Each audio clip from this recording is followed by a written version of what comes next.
Eu creio na Bíblia. E eu creio num Deus que é justo. Eu creio num Deus que é justo. Que a Bíblia diz que o seu juízo final será dado a cada um segundo as suas obras. E que obra uma criança de 6 meses de idade tem para ser lançada no inferno, irmãos? Isso é coisa de não dá para conceber. Se a Bíblia diz no Salmo 92, Salmo 89, 14, que as bases do trono de Deus é a justiça. E justiça é dar a cada um aquilo que merece.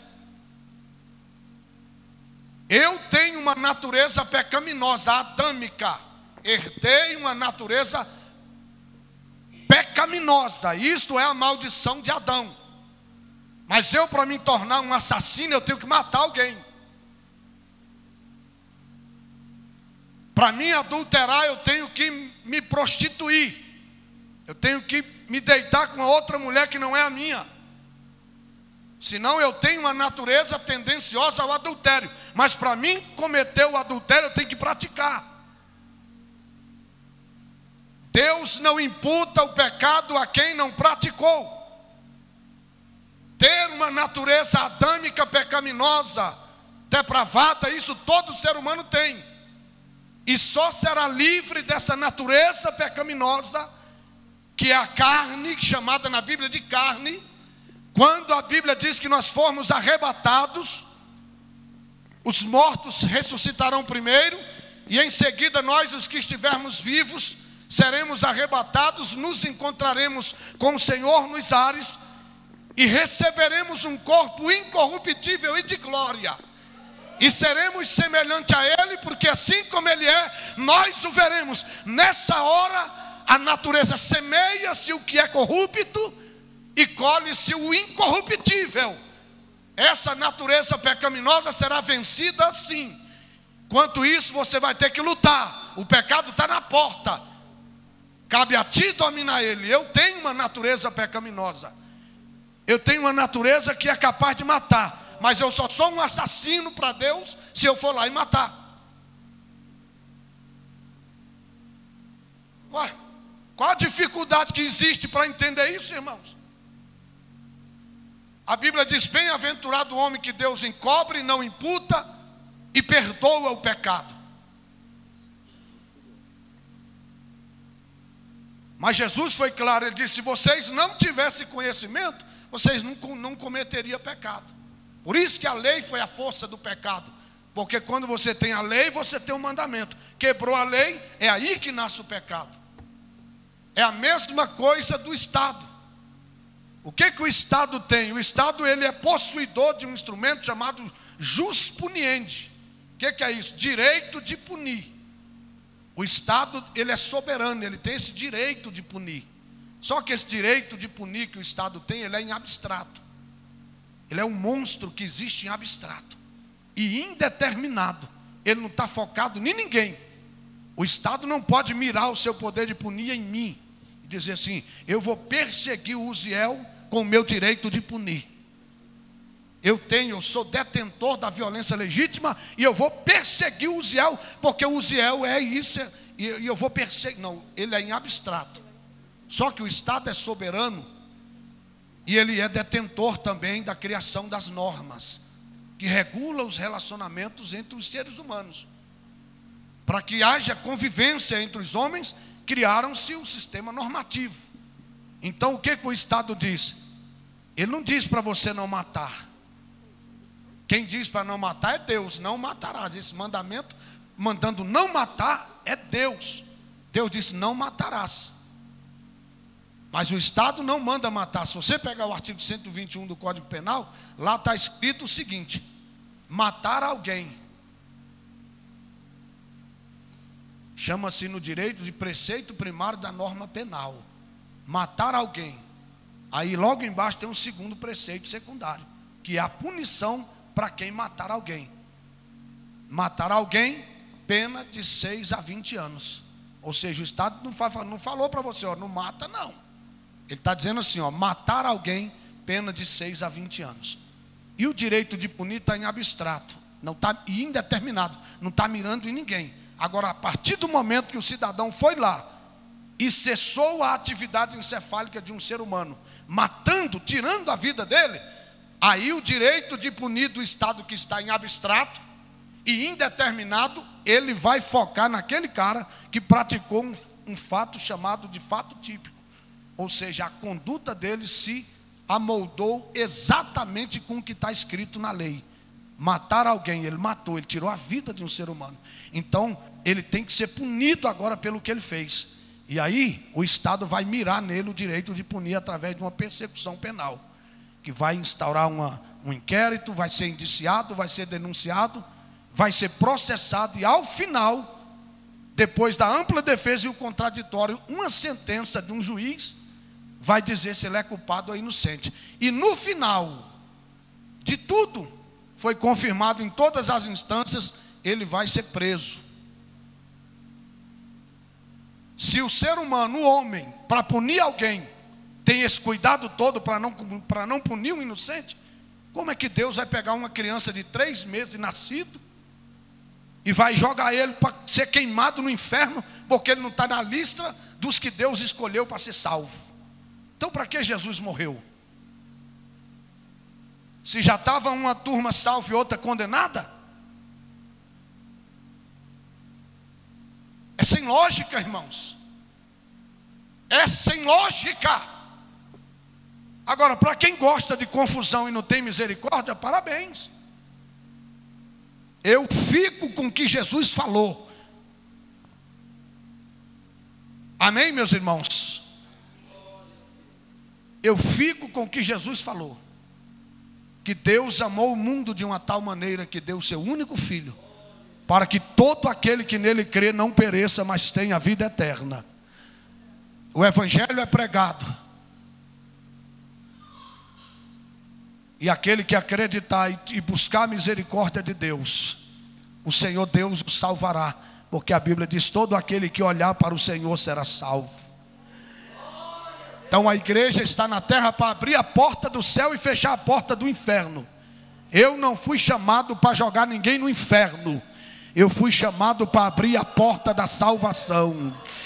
Eu fui chamado para pregar Cristo, escândalo para os judeus e loucura para os gregos, mas para os salvos é poder de Deus e salvação para todo aquele que crê.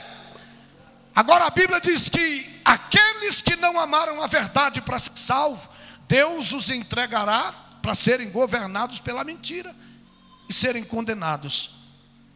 Mas o desejo de Deus, está escrito, é que nenhum se perca, mas que todos cheguem ao conhecimento da verdade e seja salvo. Esse é um dos motivos que está em 2 Pedro capítulo 3. A Bíblia diz: muitos dizem que a promessa tarda, que Jesus disse que ia voltar desde os antepassados e até agora não voltou. Aí Pedro disse: ele não tarda em cumprir a sua promessa, antes ele é longânimo, não querendo que ninguém se perca, mas que todos cheguem ao conhecimento da verdade para se salvar. A eternidade sem Deus é tão terrível, irmãos, que ela tarda a volta de Jesus. Por misericórdia, Deus não tem prazer na morte do ímpio, mas que ele se converta do seu mau caminho e viva. É o que está escrito na Bíblia. A vontade de Deus é boa, perfeita e agradável. Existem os vasos da ira, Deus sabe de tudo, Deus sabe, é claro que Ele sabe. Mas Ele abriu uma porta. Eu creio em eleição e predestinação específica, creio, tem pessoas que Deus escolheu para um propósito específico antes da fundação do mundo. Eu creio nos filhos, no filho criado, eleito e adotado.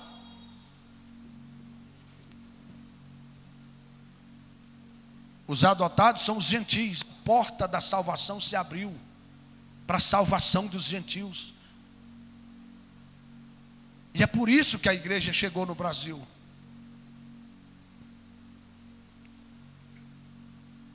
Deus é Pai. E Ele quer salvar a humanidade. Irmão, existe muito mistério entre o céu e a terra, que nós só vamos entender quando chegar no céu. Viu? O céu e o inferno vai ser um lugar de surpresa. Muitas vezes alguém vai chegar no céu, vai encontrar alguém lá e falar: rapaz, tu está aqui?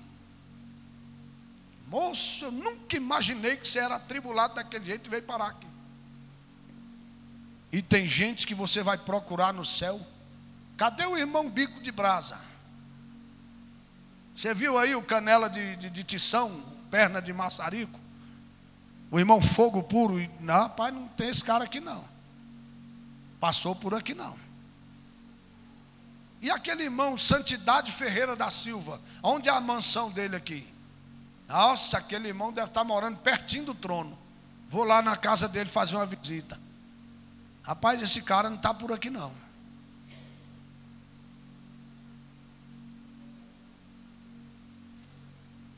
E crente tem que parar com mania de botar os outros no inferno e jogar os outros no céu. Porque a Bíblia diz em Hebreus 9, 27, está determinado o homem morrer uma vez e depois vem o juiz de Deus. Quem tem a chave do céu e do inferno é Deus. Jesus tomou a chave do inferno. Agora, o que Jesus entregou para nós? A chave do inferno? Aonde está escrito na Bíblia que Deus entregou para a igreja a chave do inferno?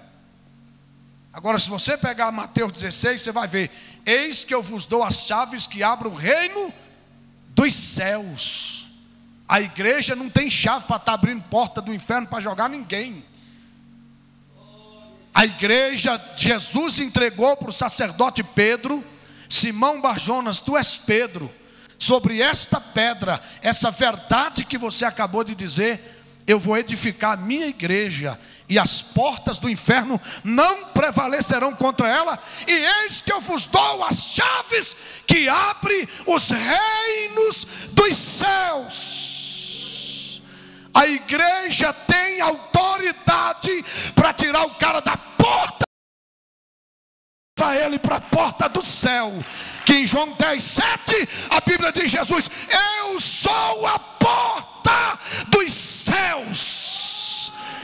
A igreja é para tirar o cabo da porta do inferno e colocar na porta do céu. Você está entendendo isso, irmãos? Esta é a batalha da igreja. É chegar para o pecador que está dentro do poço de lama e dizer: Jesus te salva, Jesus te busca nesse poço de lama, Jesus te levanta, Jesus te perdoa, Jesus te sara, Jesus te limpa, Jesus restaura a sua casa, Jesus restaura a sua família, Jesus transforma a sua vida, Jesus abre uma porta para você vencer, Jesus te cura, Jesus te liberta, Jesus prospera a tua vida, porque foi para isso que Ele morreu, e foi para isso que Ele levantou a igreja, para vencer as portas do inferno e abrir a porta do céu e colocar o pecador que está caminhando a passos largos para o abismo. Levante a mãozinha e diga: eu vou tirar pessoas das portas do inferno e vou levar para a porta do céu. E detalhe, percebe que quando fala sobre o céu, a porta é no singular. Jesus disse em João 10,7: eu sou a. Ele não disse as portas. Ele disse: a porta do céu é o quê? Estreita. Por que a porta do céu é estreita? Irmã Valdete, Deus abençoe. Um abraço para o meu irmão Jeová. Tive ótimas notícias, né? Já está em casa. Glória a Deus. Cadê o irmão Jailton? Está aí também? Eu ouvi dizer que o irmão Jailton está aí. Cadê o Jailton? Irmão Jailton, cadê o irmão Jailton? Ô, meu irmãozão, Deus abençoe, viu? Que alegria ter o meu irmão aqui, viu? Pastor Márcio, vai lá dar um abraço no irmão Jailton para mim lá. É uma alegria muito grande ver o irmão Jailton aqui na igreja hoje, viu, irmão? Dá um abraço nele lá também, Juninho. Vai lá, dá um pulinho lá, Juninho. Aproveita que você está no pique de atleta aí, meu irmão. Que bênção, meu irmão. Como é bom ver os nossos irmãos com saúde, né, irmão? Se recuperando das dificuldades. Glória a Deus. Vamos dar uma salva de palmas para Jesus, irmãos? Glória a Deus. O irmão é muito querido e muito bem-vindo nessa igreja, viu, irmão? Esse lugar é a sua casa, é a casa do Senhor teu Deus. Nós sentimos muito honrado e feliz com a presença do Senhor. Em breve, eu estava falando aqui esses dias, irmã Valdete, eu fui visitar o seu esposo antes dele fazer a cirurgia, né? Nós conversamos bastante lá, você estava lá também. E uma coisa que me encantou, que fez eu chorar muito e orar pelo irmão Jeová, pedir muito a Deus para dar essa oportunidade para ele, porque eu achei muito lindo o que o irmão Jeová, ele chegou para mim e falou: pastor, só tem uma coisa, aliás, tem duas coisas que faz eu pedir para Deus aqui me dar vitória nessa batalha. É a minha esposa, é a minha família, que eu amo demais, e o prazer que eu tenho de estar na minha igreja. Pastor, eu amo tanto aquela igreja, que para mim, quando eu estou ali levando um copo d'água para o pregador, eu estou ali sentado ouvindo o Senhor pregar, ou estou na porta ali ajudando junto com os diáconos, pastor, eu sou realizado, é o meu prazer. A minha maior tristeza de estar aqui nesse hospital é quando eu sei que é dia de culto e eu não vou estar lá para ajudar o Senhor. Ô irmão, aquilo ali me desmontou. E ele falou: se o senhor puder orar, pede a Deus, que eu quero ter o privilégio de estar na casa do Senhor mais uma vez. Irmão, valoriza a oportunidade que você tem de ser crente, de estar na casa do Senhor. Como é maravilhoso isso aqui, meus irmãos. Como é precioso isso aqui.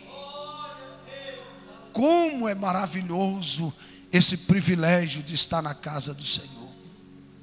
Aleluia. Só quem perde isso aqui é que sabe. Não espere um dia perder para você saber o valor que tem a casa do Senhor. Isso aqui é um presente de Deus para nós. Então, queridos, eu creio muito, sabe? Eu estou muito agrilhoado às páginas seletas da Bíblia. E eu já percebi que Deus, Ele ama demais o ser humano. O amor de Deus, é por isso que a Bíblia fala: a voz do Senhor é comparada a uma grande cachoeira, os seus olhos é como chama de fogo, seus pés é como latão reluzente. Mas quando fala do amor de Deus, não tem o que comparar. João disse: Deus amou de tal maneira. Ou seja, não tenho. Ele olhou, o amor de Deus é igual o oceano. Não tem. O oceano é muito pequeno. Ele não achou nada para comparar o tamanho do amor de Deus pelo ser humano. Ele disse: Deus amou de tal maneira. É esse amor que nós temos que encontrar em Deus. Tem gente que não conseguiu amar a Deus até hoje. Tem gente que tem mágoa de Deus. Você sabia disso?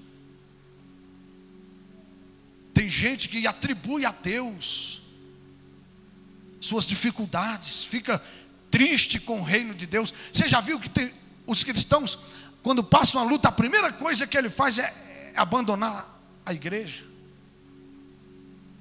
Você encontra o cara lá desviado, fumando maconha, bebendo, prostituindo. Ei, irmão, o que aconteceu? Ah, pastor, passei uma luta aí, sabe? Quando a Bíblia diz que é na hora da luta que nós temos que se aproximar de Deus. Na casa do Senhor tem resposta, irmãos. Não existe derrota para crente que busca a Deus. A palavra que eu estou caminhando com os irmãos aqui, eu estou falando sobre atributos da igreja. Apocalipse 1, 19 e 20. Escreve as coisas que tem visto e as que se hão, e as que depois destas hão de acontecer. O mistério das 7 estrelas que vistes na minha destra e dos 7 castiçais de ouro. As 7 estrelas são os 7 anjos das 7 igrejas, e os 7 castiçais que vistes são as 7 igrejas. Você quer saber o que Deus gosta e o que Deus não gosta na igreja? Está aqui nesse estudo, nessa palavra. As 7 igrejas da Ásia Menor, está desenhado aqui as coisas que Deus ama na igreja e as coisas que Deus não gosta na igreja. Quer agradar a Deus como igreja? Aqui está o modelo. Aqui está o que Jesus aprovou e o que Jesus censurou em todas as igrejas. Existe uma doutrina chamada as 7 eras da igreja, que eu já tive a oportunidade de estudar, e discordo em partes, mas tem muita coisa que é boa e que serve para nossa edificação espiritual. Agora, eu acredito que a igreja de Laodiceia é a igreja que mais se parece com a igreja de hoje, embora toda igreja tenha um pouco de cada igreja aqui, mas a igreja que mais parece com a igreja do nosso tempo é a última igreja exemplificada aqui no capítulo 2 e 3 de Apocalipse, que é a igreja de Laodiceia. A primeira carta aqui mandada para a igreja de Éfeso, ela me encabula, meus irmãos, porque vejamos aqui como que está, como era a situação daquela igreja. Olha aqui, igreja, escreve ao anjo da igreja que está em Éfeso. O primeiro ponto aqui que nós temos que observar: em todas as cartas, o Senhor Deus direcionou a mensagem a quem? Ao anjo da igreja. Esse anjo da igreja aqui era quem? Era um homem. Mas a função de liderar uma igreja é tão séria para Deus, que Deus olha o pastor como um anjo. Se a igreja o vê como um anjo ou não, é problema dela. Mas Deus olhou do céu e viu os líderes das igrejas como anjos. Mas nós não gostamos de meditar naquilo que é desfavorável a nós. Eu quero olhar para o meu presidente como um homem. Mas a Bíblia está dizendo que Deus olhou para quem liderava a igreja como um anjo. Ao anjo da igreja que está em Éfeso.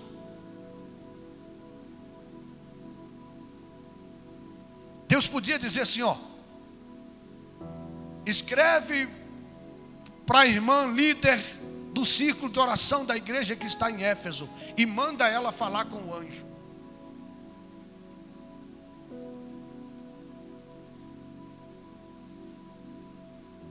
Mas Deus é um Deus de hierarquias. E um dos maiores problemas de Deus foi a insubmissão de Satanás à liderança de Deus. Por isso que o rebelde para Deus é igual ao feiticeiro.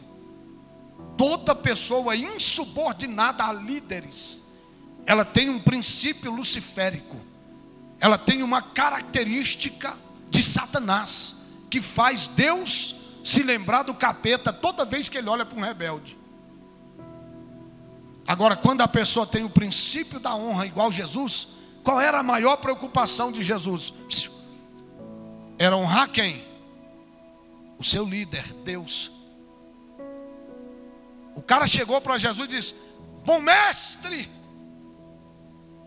Jesus tinha tanto princípio da honra com seu pai, com seu líder, que mesmo ele sendo Deus, ele podia falar: não, realmente eu sou bom mesmo, porque ele é bom. Mas ele disse: não me chames de bom, bom é o Pai que está no céu.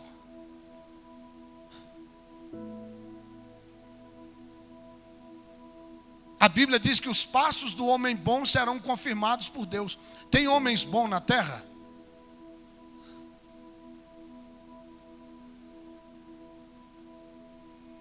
Jesus falou que bom é só o Pai. E a Bíblia diz que os passos do homem bom serão confirmados por Deus.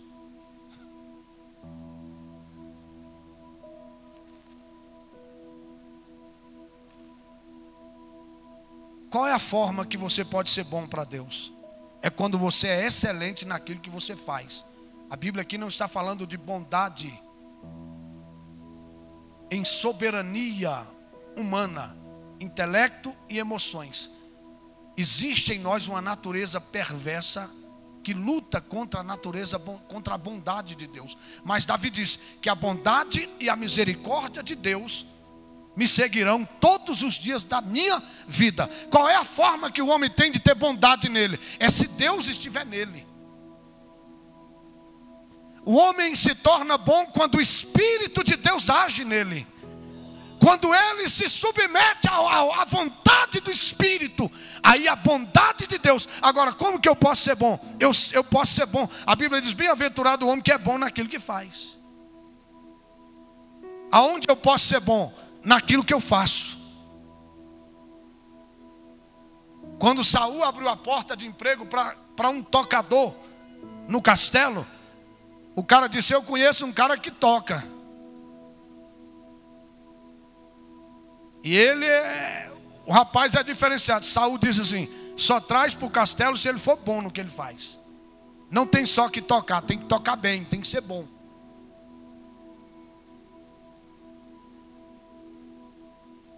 Mas aqui, o que eu quero dizer aos irmãos? É que Deus é um Deus que respeita a hierarquia. Deus é um Deus organizado. É só você olhar para a natureza. Tudo que Deus faz é organizado.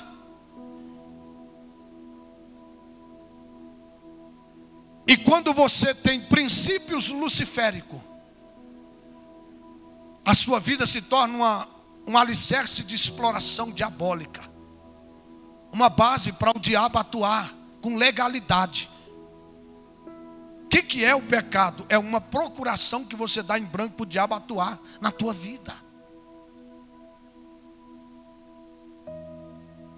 E o mundo espiritual não se sensibiliza com o desespero de ninguém.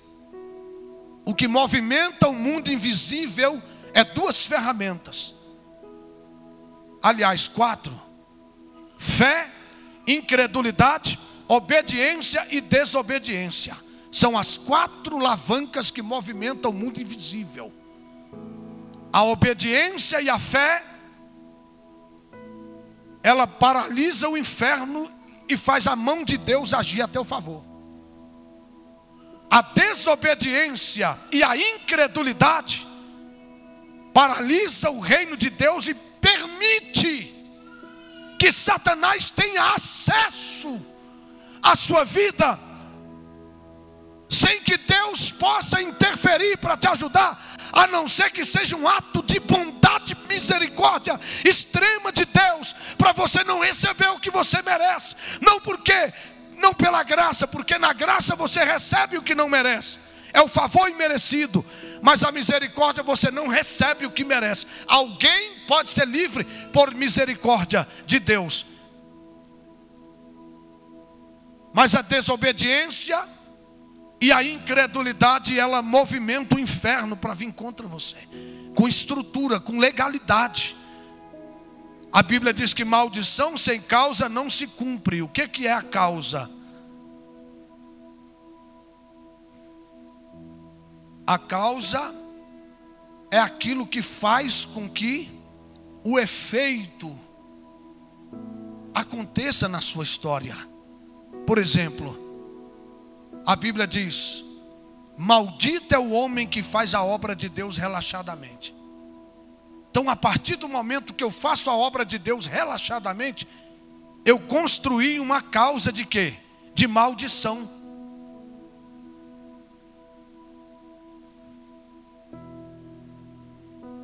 Certa feita, Israel estava plantando muito, colhendo pouco. E a Bíblia diz que o pouco que eles colhiam, a boca de Deus assoprava. Não era o espírito maligno, o cortador, migrador, destruidor, não era. Nessa situação aqui, a crise financeira do povo de Israel era a boca de Deus. E aí eles foram questionar com o profeta por que eles estavam perecendo daquele jeito. E o profeta diz, é por uma razão que vocês estão passando por isso. Porque vocês estão nas vossas casas, ele usou um termo, estucadas. Algumas traduções dizem apaineladas. e outra tradução diz confortadas, que são sinônimos. Vocês estão em vossas casas extremamente confortadas, e a casa de Deus está em ruínas e deserta. O povo perdeu o amor pelo culto no templo, e a casa do Senhor estava toda bagunçada. E por causa disso, a causa dessa crise deles era esse descaso deles com a casa do Senhor.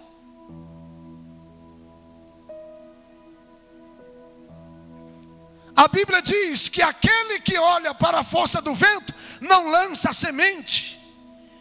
E a Bíblia diz: lança o teu pão sobre as águas, que depois de muitos dias você tornará a achá-lo. Mas a Bíblia diz que a semente que prospera não é a que você come, é a que você planta. Mas a semente que você planta, ela depende de cuidados. E a igreja do Senhor Jesus, ela precisa entender isso. E Deus diz: escreve ao anjo da igreja que está em Éfeso. Nessa igreja, irmãos, quem fundou ela? O apóstolo Paulo. Encontrou umas 12 cabeças de crentes sem o Espírito Santo lá na cidade de Éfeso. Orou por eles, eles foram batizados com o Espírito Santo. Fundaram essa igreja lá, que depois ela se tornou mais forte do que a sede missionária de Antioquia, que era a base missionária da igreja do Novo Testamento. Depois a igreja mais forte e poderosa, que difundiu o evangelho para muitas igrejas, foi essa igreja de Éfeso. Quem foi o pastor presidente lá? O João, o apóstolo do amor, que foi o que o Johnny falou aqui.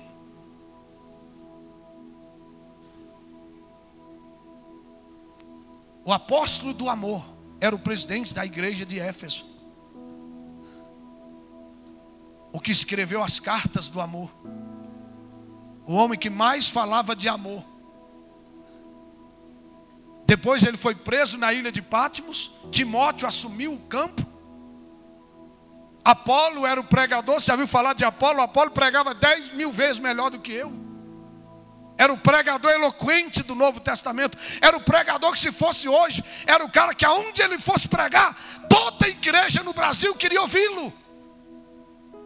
João, o presidente. Timóteo, o vice. Paulo, o apóstolo da igreja. E sabe quem era lá da igreja, das mulheres daquela igreja, do ciclo de oração dessa igreja? A mãe de Jesus congregava lá. Pensa numa igreja. A mãe de Jesus, Maria, congregou nessa igreja de Éfeso. Quem não queria estar lá nessa igreja? Timóteo depois foi morto. Passou-se um tempo, Jesus escreve essa carta tão maravilhosa. Isto diz aquele que tem na sua destra as 7 estrelas, que são os 7 anjos, e que anda no meio dos 7 castiçais de ouro, como já explicou 19 e 20, Apocalipse 1, 19 e 20, que é os anjos e as 7 igrejas. Eu sei as tuas obras. Ô irmão, só isso aqui a gente já deveria tremer na base. A palavra obras aqui quer dizer feitos, realizados. Jesus começa dizendo assim: eu sei o que vocês têm feito. A igreja precisa ter essa consciência. Jesus sabe o que nós temos feito. É por isso que nós temos que nos conduzir com diligência. Porque quando você entra, Jesus entra. Os olhos de Deus entram. Jesus está te vendo em todo lugar. E tudo que você está fazendo está anotado. Nada trouxemos para este mundo e nada poderemos levar dele. Mas só tem uma coisa que nos acompanhará depois da morte, está escrito. Eu procurei na Bíblia, nós não vamos levar prata, ouro, o carro, a casa, a mansão, os filhos, nada, não vamos levar nada. As roupas, os tênis, os sapatos, nada. Os relógios, as joias, o dinheiro no banco, tudo vai ficar. A Bíblia diz: só tem um companheiro. Eu preguei essa mensagem um dia num congresso. Um companheiro após a morte. Até o caixão vai ter gente chorando do teu lado. Era tão bonzinho. É só morrer e fica bom. Ai, meu Deus. Mas depois que o coveiro joga a última pá de terra, só tem uma coisa que vai te acompanhar na eternidade. A Bíblia diz: bem-aventurado é os que dormem no Senhor, e as suas obras o acompanham. Aí vem aquele hino: posso, tendo as mãos vazias, com Jesus vou me encontrar. Quantas almas poderia ao Senhor apresentar? Aleluia, aleluia. Posso, tendo as mãos vazias, com Jesus vou me encontrar. Nada fiz e vão-se os dias, como vou no céu chegar. O que você está fazendo com aquilo que você tem de mais precioso, que é o seu tempo?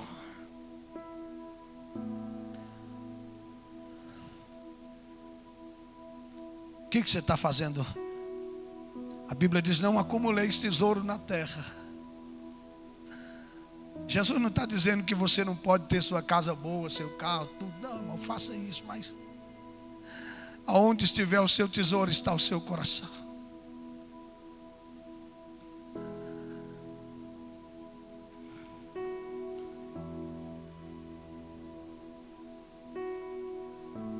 Depois da morte, não leva nada. Mas quando a alma levanta que vê que morreu, quando ela sai correndo, um assovio: ei, quem é você? Eu sou as suas obras. Eu sou um pendrive que vai ser colocado na máquina de Deus no dia do juízo, para você ser recompensado ou não. Tudo que você fez sou eu sou o pendrive de Deus, que você vai me entregar para Deus agora. E serão julgados cada um segundo as suas obras. E eu vou te dizer uma coisa para você ficar tranquilo. A estrutura humana é uma máquina. Você começa a filmar a sua vida da hora que você acorda até a hora que você vai dormir. Essa filmadora, os seus olhos é uma câmera, a sua mente é um HD. Tudo que você fez hoje está registrado aqui, ó.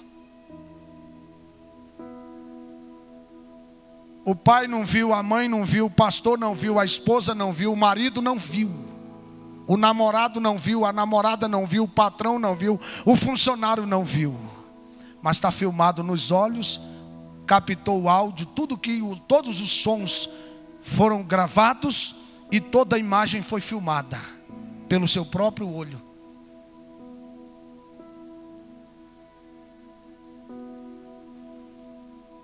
Essa máquina funciona da hora que você acorda até a hora que vai dormir.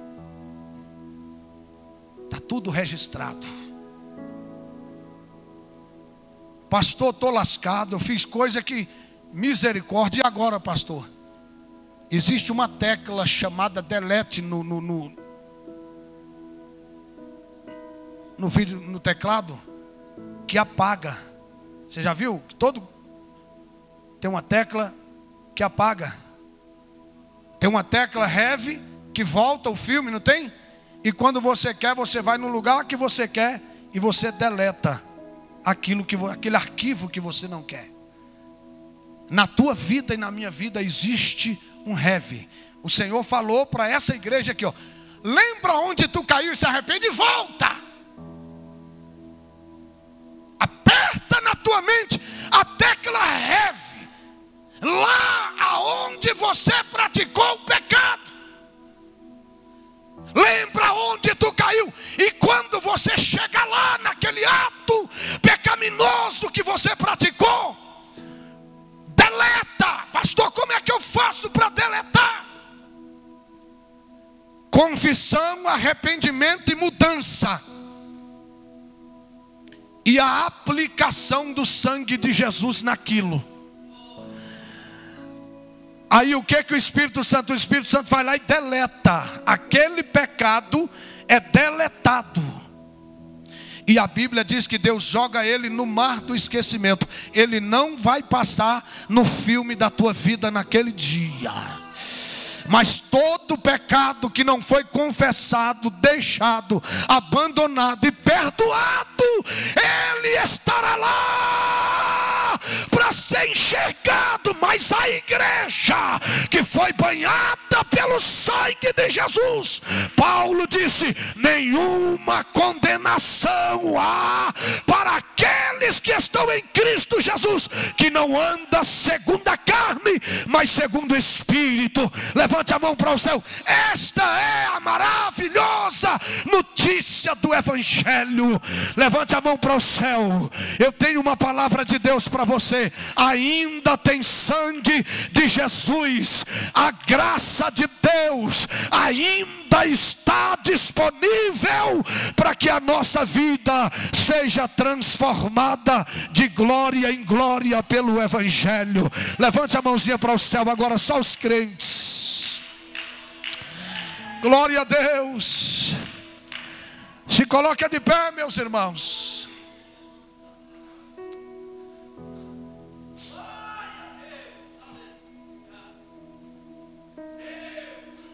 Irmãos, o nosso culto no domingo começa às 19 horas. Eu vou terminar o culto hoje em cima da hora, porque é um compromisso nosso de organização. E a igreja ADETAG é uma igreja organizada. E nós seguimos a rota do nosso pastor presidente, aquilo que ele nos ensina, e é uma ordem que a gente seja organizado no horário.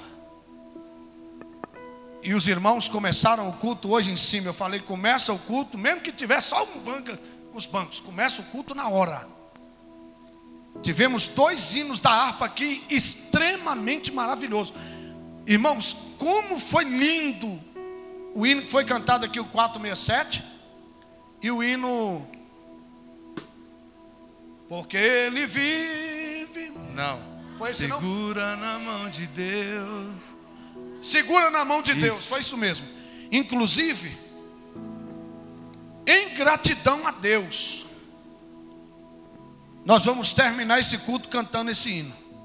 Segura na mão de Deus, no mesmo. Vem cá, Bim. Na mesma vibe que você cantou no começo aquele hino, que eu achei lindo demais. Alegre, animado. Nós vamos terminar o culto com esse hino. Amém, meus irmãos? Foi muito lindo. Olha o que muita gente perde quando não chega na hora do culto.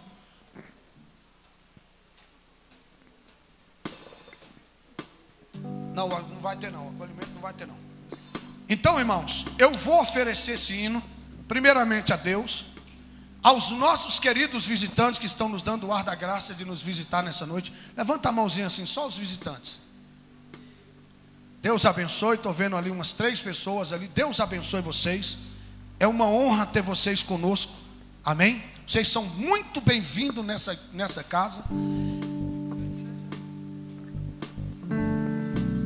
Dia 8 de dezembro agora é a última vigília missionária do ano. Vai ser uma bênção. A nossa vigília vai de 9, né?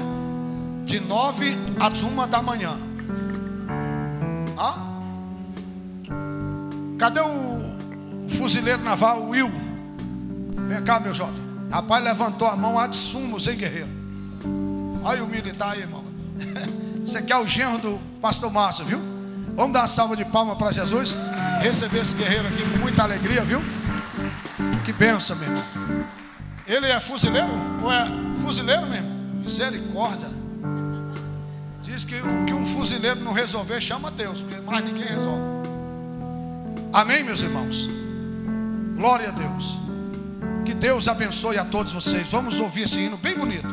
Vamos cantar bem alegre para Jesus e em seguida nós já terminamos o culto.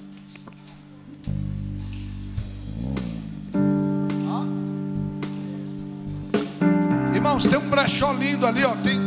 As irmãs estão fazendo um brechó ali para abençoar a igreja. Qual é a rede? A rede de mulheres, né? Tem muita coisa boa ali, viu, irmãos? Que os irmãos doaram para vender e ajudar a igreja. Então vamos cantar estilo americano aí. Cadê os americanos crentes aí?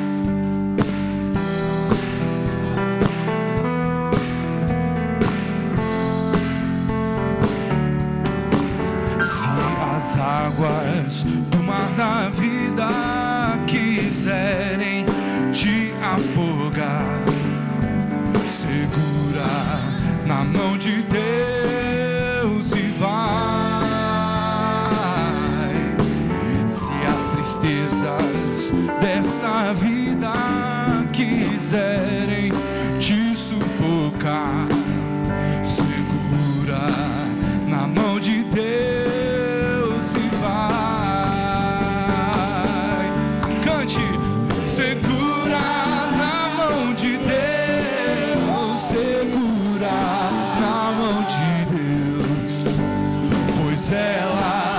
Ela te sustentará.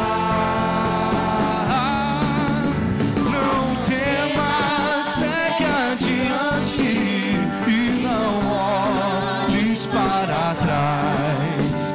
Segura na mão de Deus e vai.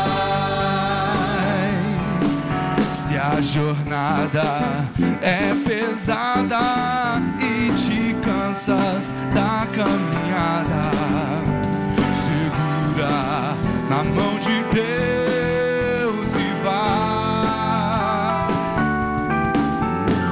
Orando, jejuando, confiando e confessando, segura na mão de Deus e vai.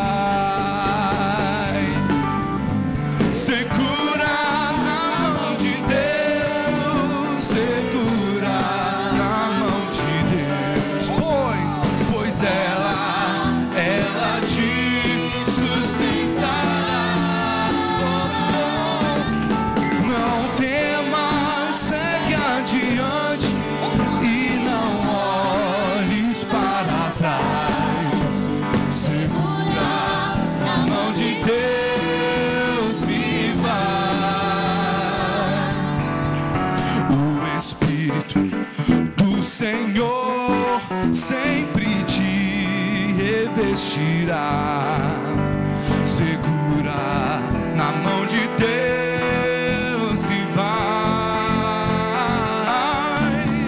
Jesus Cristo prometeu que jamais te deixará, segura na mão de Deus e vai.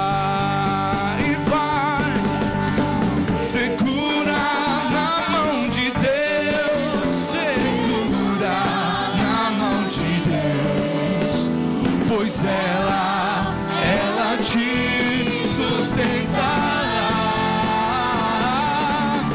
Não temas, segue adiante e não volte para trás. Segura na mão de Deus e vai. Aplauda ao Senhor Jesus, aleluia. Glória a Deus. Só pastor, você já dá o aviso e já dá a bênção. Irmãos, a irmã Cris ali está vendendo esses livros aqui, tá? É para ajudar o trabalho dos jovens, tá bom? Tem vários temas maravilhosos aqui: a sombra da cruz, quando Deus se cala, a origem do reino de Deus, o jeito sábio de ser feliz, o poder da pedagogia de Jesus, e tem vários outros temas ali. E ela falou que se alguém não tiver condições agora e quiser levar, você der o seu nome, né, irmão, o contato direitinho, que ela vai passar a forma que você tem de pagar e ainda vai te dar um prazo. Amém? Ajuda o trabalho. Amém, irmãos? Glória a Deus. Glória a Deus. Sobe aqui, irmão. Você já dá um aviso rapidinho e já dá a bênção apostólica. Amados, a paz do Senhor. Os alunos, os batizandos, os alunos que já estão fazendo discipulado para o batismo, precisa colocar entregar os dados para a Cristiele, porque ela tem até o dia 1º, hoje já são 27. Ela tem até o dia 1º para fazer o cadastro e mandar para a sede. Então façam isso, de preferência ainda hoje, pode mandar no privado dela.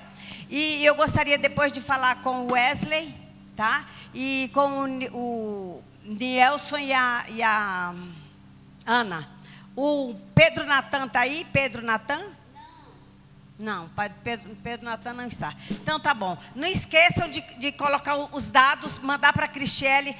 Ela precisa mandar até dia 1º, irmãos. Obrigada, pastor. Irmãos, e detalhe, esses livros aqui é do escritor Tiago Samuel, um patrimônio intelectual do nosso campo da DETAG. Irmãos, olha, eu vou falar para você, eu sou suspeito de falar dos livros do Dr. Tiago, mas é extraordinário, viu, irmãos? Então vale a pena você comprar esses livros aqui e abençoar. Fica de pés, estenda a mãozinha assim. Eu passei voluntariamente um pouco, porque, irmãos, só para mostrar para vocês os hinos que são cantados no começo do culto. Para você ver que o culto começa às 19 horas no domingo. Se programe, irmãos. Amém? Chega 10 minutinhos antes, dobra o joelho, faz uma oração legal, sabe? Se prepara emocionalmente para o culto. É lindo esse costume. Eu sou de um tempo que a igreja, nós chegava meia hora antes para orar no culto, irmão. Quando o pastor falava, vamos cantar o hino 243, nós abrimos este culto em teu nome, ó Jesus Cristo, ao pequeno e ao adulto, luz divina, vem dar por isto. Amém? Irmão, a igreja já estava toda no culto, irmãos. Sabe, vamos. Eu podia terminar meia hora hoje se eu fosse seguir a ordem de que muita gente chegou no culto. Mas nós estamos terminando, eu tomei 10 minutos para mostrar um hino que foi cantado no começo, para vocês verem a qualidade. Esses músicos aqui, 5 horas eles já estão aqui, não é, Binho? 5 horas eles começam a vir ensaiar para cantar os hinos da harpa no começo aqui do culto, irmão. Aí tem irmão que está em casa, tem condições de chegar na hora e não chega na hora para ouvir o que os irmãos preparam com tanto carinho, com tanto amor para Deus e para vocês. Tá bom, meus irmãos? Um grande abraço, um beijo no coração de vocês. Obrigado pela sua presença nessa igreja. Você é lindo, você é precioso. Nós amamos você e a sua presença nos honra e honra a Deus em primeiro lugar. Amém? Quarta-feira começa uma grande campanha poderosa aqui. Vai ser uma bênção. Que a graça de Deus, a comunhão e as consolações do Espírito Santo do Senhor seja com todos nós aqui presentes e com todos os fiéis de Deus na terra, nem só agora, mas para todos sempre, todos digam. Cumprimenta pelo menos 5 pessoas que estão perto de você. Diga, meu irmão, eu te amo. Irmão Jailton, Deus abençoe. Glória a Deus. Irmão Manuel também, nosso amigo também. Seu Isaac, Jesus é lindo. Jesus é lindo, mestre. Os pastores aqui, Deus abençoe vocês.